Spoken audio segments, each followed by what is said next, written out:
Hello viewers, welcome to the YouTube channel Lex Consilium Foundation playlist Going Strong में आज बात कर रहे हैं लक्ष्मण शंकर प्रसाद से, जो कि हिंदुस्तान के मशहूर स्ट्रेटेजिशियन हैं। फौज में वो कोर कमांडर रहे और डायरेक्टर जनरल इन्फेंट्री रहे। पहले भी इस चैनल पर आपने उनको देखा है। मैं ये आपसे जानना चाहूंगा कि कलर्स जो यूनिट में रखे जाते हैं तो उसका एक सेरेमोनियल कनेक्शन क्वार्टर गार्ड से है। तो क्वार्टर गार्ड क्या होता है? Quarter guard is the most important small place in a unit's location. Quarter guard के अंदर एक गार्ड रहती है, एक एनसीओ हवलदार की गार्ड रहती है, गार्ड ट्वाइस ही होता है, और एक सेक्शन स्ट्रेंथ होती है, सेक्शंस। उसमें जितने यूनिट के हथियार हैं, आर्मरी, वो क्वार्टर गार्ड के अंदर रहती है। साथ साथ जितने कलर्स हैं, जैसे कोई बहुत अच्छा डॉक्यूमेंट है, बांग्लादेश के सिलेंडर का डॉक्यूमेंट है, वो डॉक्यूमेंट वहां रखा जाता है क्योंकि उसकी हिफाजत होती है। और आप तो मालूम है, आप तो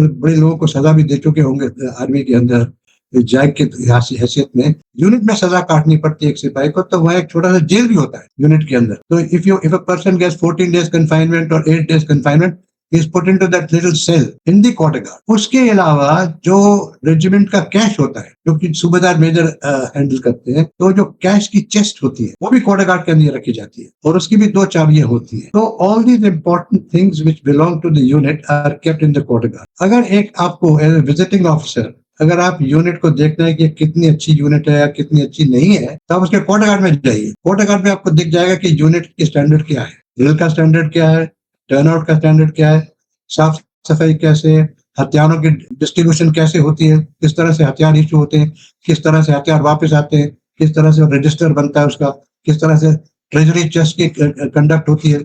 और सबसे जरूरी बात, क्वार्टर गार्ड का इंस्पेक्शन, चाहे कोई इंस्पेक्टर ऑफिसर आए या ना आए, जो यूनिट का ड्यूटी ऑफिसर होता है, he has to turn out the quarter guard at least once in the daytime and once at night। Night के माने यानी कि 9 बजे आप जाके क्वार्टर गार्ड टर्न आउट कर दे, नाइट का माने रात के 1 बजे 2 बजे।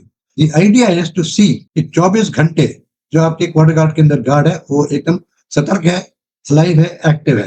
तो उसने बड़ा अच्छा इंसिडेंट आपको बताता हूँ कि क्वार्टर गार्ड में जब रात को समझिए 2 बजे एक कैप्टन साहब जाते हैं क्वार्टर गार्ड को टर्न करने के लिए, तो जब वो वहां जाते हैं तो गार्ड जैसे ही उनकी पैर की आवाज सुनेगा तो जोर से चिल्लाएगा, थम कौन आता है। और उसके बाद ये बोलेंगे जो कैप्टन साहब गए इंस्पेक्शन के लिए, दोस्त पासवर्ड क्या है, तो वो पासवर्ड बता। अगर वो पासवर्ड नहीं बता सकेंगे तो this guard is empowered to shoot. और मैं आपको एक किस्सा सुनाता हूँ देहरादून का। देहरादून में एक जगह है बीरपुर, जहाँ पहले जमाने में गोरखा सेंटर होता था। वहाँ एक कहानी चलती है, सच है झूठ है वो तो खैर लोग बताएंगे, लेकिन वहाँ कहानी चलती है कि अंग्रेजों के टाइम में एक कैप्टन साहब व्हाइट घोड़े पे आते थे रात को गार्ड टर्न आउट करने, और वो एक दिन अपने व्हाइट चार्जर पे क्वार्टर गार्ड में आए टर्न आउट करने के लिए, चेक करने के लिए। तो उनसे पूछा पासवर्ड, उनको पासवर्ड नहीं मालूम था, तो गोली मार दी, गार्ड ने गोली मार दी, वो कैप्टन साहब मर गए एंड दी हॉर्स रिमेन्ड। तो कहते हैं कि आज भी कभी कभी वो व्हाइट चार्जर पे कैप्टन साहब गार्ड टर्न आउट करने आते हैं। अब ये तो खैर मिथ्स चलती है आर्मी के अंदर बहुत, लेकिन this is which I have been through myself. मैंने इसके बारे में खुद सोचा और देखा भी है 39 गोरखा ट्रेनिंग सेंटर में देहरादून में। So quarter guard turn out, duty officer होता है, ड्यूटी जेसी होता है, वो टर्न आउट करेगा क्वार्टर गार्ड को। So every moment of the 24 hours it is got to be at the best of everything. तो जैसा आपने ये बताया, स्पष्ट किया, क्वार्टर गार्ड यूनिट का वो हिस्सा है जो कि दिन हो रात हो, किसी भी वक्त, बरसात हो रही है, तूफान है, वो हमेशा हिफाजत में रहता है, अलर्ट रहती है, अटेंड की जाती है, हिफाजत की जगह है। जैसे कि आपने बताया कि वहां पर सेंट्रीज के अलावा और ये सेरेमोनियल डॉक्यूमेंट्स के अलावा रेजिमेंट ट्रेजर चेस्ट रहता है, वहीं पर प्रिजनर सेल है, और बहुत सारी यूनिट्स में उस यूनिट, उस रेजिमेंट के हथियार जो कोत कहलाता है, तो कोत भी क्वार्टर गार्ड के साथ को लोकेटेड होता है। तो ये हिफाजत की चीज है, और क्वार्टर गार्ड बहुत सम्मान की बात है जो आपने बताया। आगे बात करते हुए मेरा अगला आपसे सवाल यह है कि हर यूनिट में और खास तौर से इन्फेंट्री में बैंड्स की बहुत, बैंड को इज्जत दी जाती है, वहाँ का जरूरी हिस्सा है। और इसके बारे में ये सुनने में आता है कि ब्रास बैंड है और पाइप बैंड्स होते हैं। तो आप ये भी बताएं कि बैंड्स की क्या हिस्टोरिकली उनकी क्या सिग्निफिकेंस थी, क्या जरूरी थी, क्योंकि खाली वो सिर्फ सेरेमोनियल पर्पस के लिए नहीं थे, उनका ऑपरेशनल रिक्वायरमेंट भी होता था। और ब्रास बैंड और पाइप बैंड में क्या फर्क है? पाइप बैंड तो हर एक इन्फेंट्री यूनिट में होता है जी। हर एक बटालियन में होता है। उसमें 17 म्यूजिशियन हो, 16 म्यूजिशियंस और एक बैंड मास्टर, और 17 में से 6 तो ड्रम मास्टर्स होते हैं, ड्रम बजाते हैं 6, और बाकी 10 पाइपर्स होते हैं। तो जो पाइपर्स हैं वो पाइप बजाते हैं, और जो ड्रमर्स हैं वो ड्रम बजाते हैं, और साथ साथ वो ब्यूगल भी बजाते हैं, ब्यूगल कॉल्स। सो पाइप बैंड में एक तो आपका पाइपर्स हो गए, एक आपका ड्रम्स हो गए, एक आपका ब्यूगल हो गया, और एक उसका बैंड मास्टर हो गया। हर एक यूनिट का एक रेजिमेंटल मार्च पास्ट। जब भी कोई सेरेमोनियल फंक्शन होता है, यहाँ तक कि एक डिनर नाइट के बारे में या कोई गेस्ट नाइट के बारे में, अगर आपके मेस में कोई फंक्शन हो रहा है, उसके बाद में भी उसकी समाप्ति के समय एक रेजिमेंटल मार्च पास्ट बजाते हैं ये पाइपर्स। और पाइपर्स क्योंकि एक बड़ी इज्जत की चीज होती है, तो हमारी इन्फेंट्री बटालियन में डिनर नाइट्स होती है मेस के अंदर, और डिनर नाइट के टाइम में भी पाइपर्स उसी के आते हैं। अब बात यह है कि सारा टाइम तो वो बैंड नहीं बजाएंगे, तो they have to be dual trade. तो इसमें जो बैंड की प्लेटून होती है उसको हम मेडिकल प्लेटून कहते हैं, और मेडिकल प्लेटून में जितने भी बैंड के व्यक्ति हैं वो सब ट्रेंड होते हैं for first aid nursing aid. तो लड़ाई के टाइम में जब बैंड की जरूरत नहीं होती है, जैसे आपकी कारगिल की लड़ाई हो रही है, तो उसमें ये जो मेडिकल प्लेटून है, ये हर एक जगह जहाँ कंपनीज है आपके वहां जाएंगे, 2 नर्सिंग असिस्टेंट वहां पे फर्स्ट एड के लिए, they are all trained in providing first aid nursing services.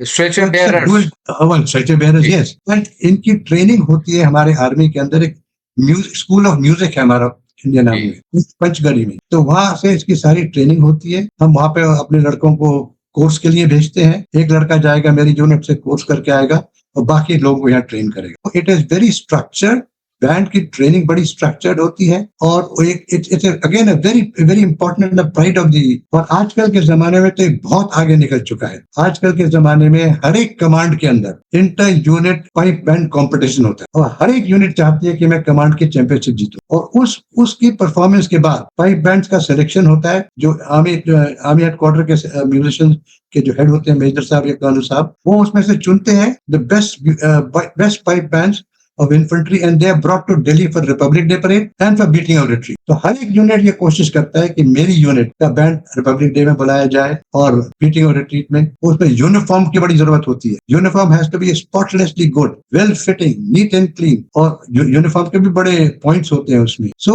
And varieties of tools they have to play. अब जब से भारत में कॉलोनियल राज खत्म हुआ है, तो हर एक यूनिट के पास इंडियन ट्यून्स के ऊपर रेजिमेंटल बने हुए हैं। पहले जमाने में अंग्रेजी ट्यून्स पे कॉक ऑफ द नॉर्थ इस तरह के लोगों पर रेजिमेंटल मार्च होते थे, लेकिन आज जो है हर एक यूनिट ने अपना इंडियनाइज किया है म्यूजिक को, और इंडियन म्यूजिक के साथ रेजिमेंटल मार्च पास्ट बनाते हैं, वो पाइप बैंड बजाते। अब दूसरा सवाल इससे कनेक्टेड है, what is a brass band?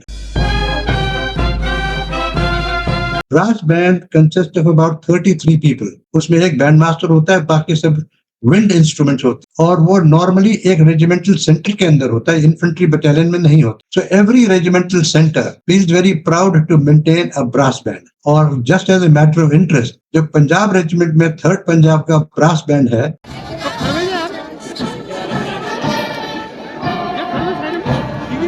वो ब्रास बैंड ब्रास का नहीं है, वो सिल्वर का है।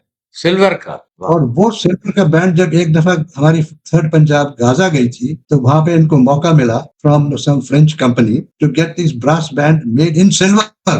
सो the Punjab regimental centre has instruments of silver in the so called brass band, but they made of silver. So it's a very proud moment। and आप देखिए आज मैं किस तरीके से आपको बता रहा हूँ कि जिस रेजिमेंट का मैं कर्नल ऑफ द रेजिमेंट भी रह चुका हूँ, उसमें सिल्वर का भी ब्रास बैंड है, और उसका भी कंपटीशन होता है। बहुत अच्छा। वो भी हर एक रेजिमेंट चाहती है कि हम जीत कर आए और दिल्ली में रिपब्लिक डे में हिस्सा लें और बीटिंग ऑफ रिट्रीट में हिस्सा लें। So bands have become very very important ingredient in the battalion. और जब हम किसी यूनिट के विजिट में जाएंगे, तो जब विजिट की जो सीओ साहब है बताएंगे कि आपकी यूनिट ने क्या किया, तो बताएगा कि सर मेरा रेजिमेंट का, आपकी बटालियन का जो है ये पाइप बैंड सदर्न कमांड में फर्स्ट आया है, और सर हम आर्मी डे परेड के लिए भी जा रहे हैं, you know. Yes. So it's a great pride.